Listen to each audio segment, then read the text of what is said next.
Sputnik International Editions Login Register Logout 3:11 Greenwich Mean Time 312 July 2018 Home matches and results World Cup 2018 Russia Nevsk Kaliningrad Kazan Moscow Nizhny Novgorod Rostov-on-Don St. Petersburg Samara Saransk Sochi Volgograd Yekaterinburg Multimedia Viewpoint World Cup 2018 Russia The Nearly Men Can England, Belgium.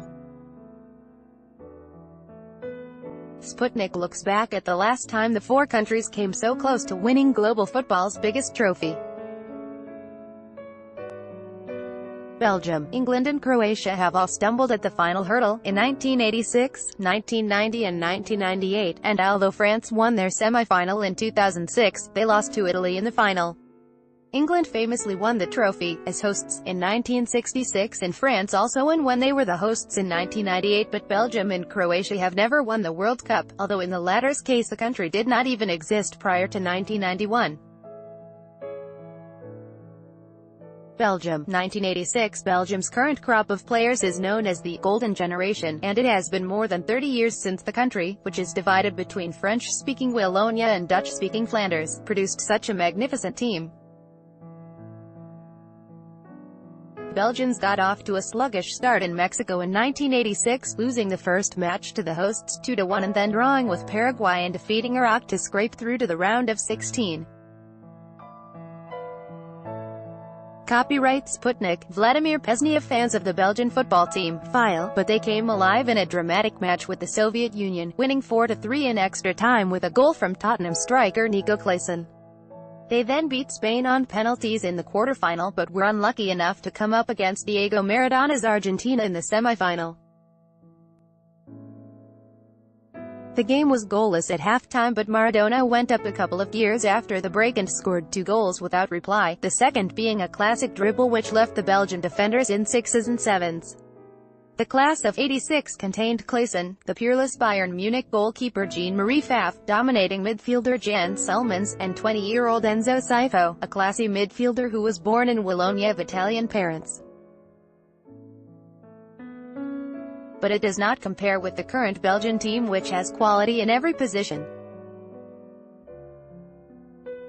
England, 1990, Italia, 90 has a special place in the hearts of England fans even though it would literally end in tears. Manager Bobby Robson, who died in 2009, had created a decent England team in 1986 who had only been knocked out by the genius and outright cheating of Maradona. 4 years later England fans had great hopes again in Italy, but the team started slowly, with draws against Ireland and Holland and a 1-0 win over Egypt.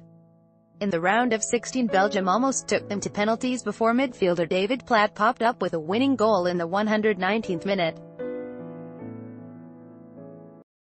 Cameroon became the first African team to reach a quarter-final, and with 5 minutes to go they were leading England 2-1.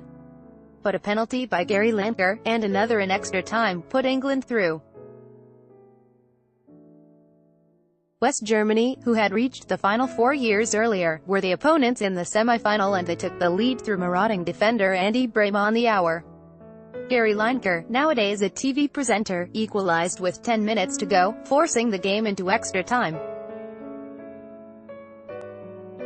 In the 99th minute England's Geordie genius in midfield, Paul Gascoigne, was booked for a foul, which meant he would be suspended for the final if England made it.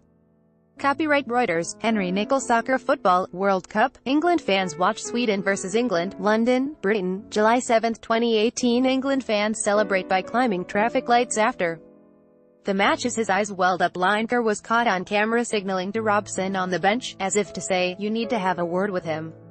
In the end, though, it did not matter. In the shootout the machine-like Germans scored 4 penalties while Stuart "Psycho" Pearce had 1 saved and then Chris Waddle hit his over the bar. It was all over. Croatia, 1998. Up until 1990 Croatian players played for Yugoslavia, a team which also comprised Serbs, Slovenes, Bosnians, Macedonians and Montenegrins.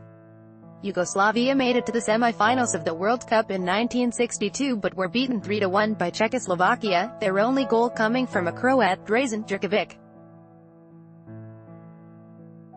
Because of political turmoil, Croatia did not compete in the 1994 World Cup, but when they made their first appearance on the world stage 4 years later, in the now famous red and white checked shirts, they made a huge impact.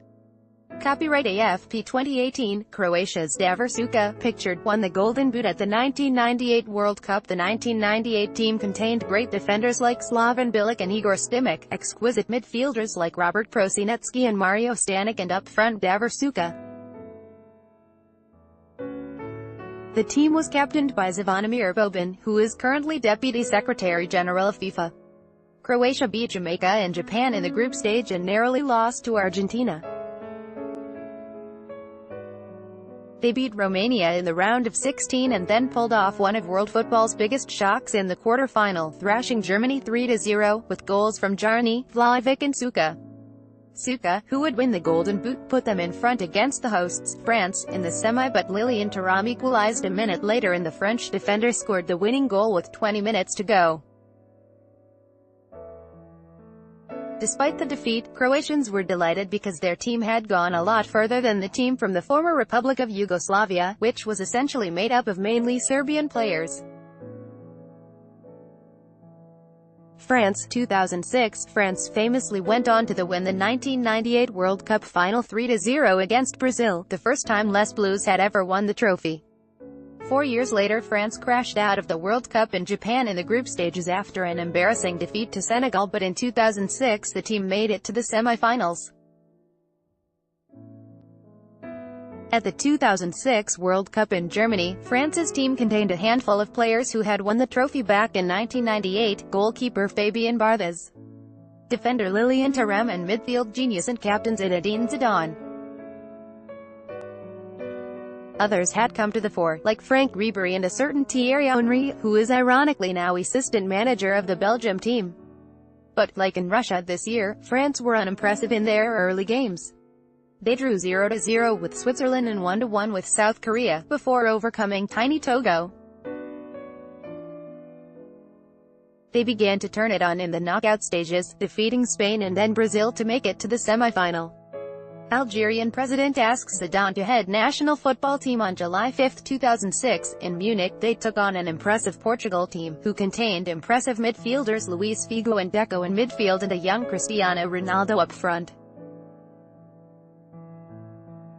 A single goal, a penalty by Zidane in the 33rd minute, sealed victory, but France's dreams of repeating the glory of 1998 were not to be.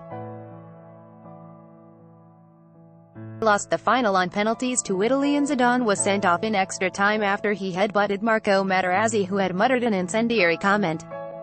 For years there was speculation about what it was the Italian said. One theory was that he had called Zidane, whose parents are from Algeria, the son of a harki, a reference to the Arab militiamen who had been employed by the French during the Algerian War of Independence and are considered traitors. But in 2016 Materazzi finally admitted he had made a rude remark about the player's sister.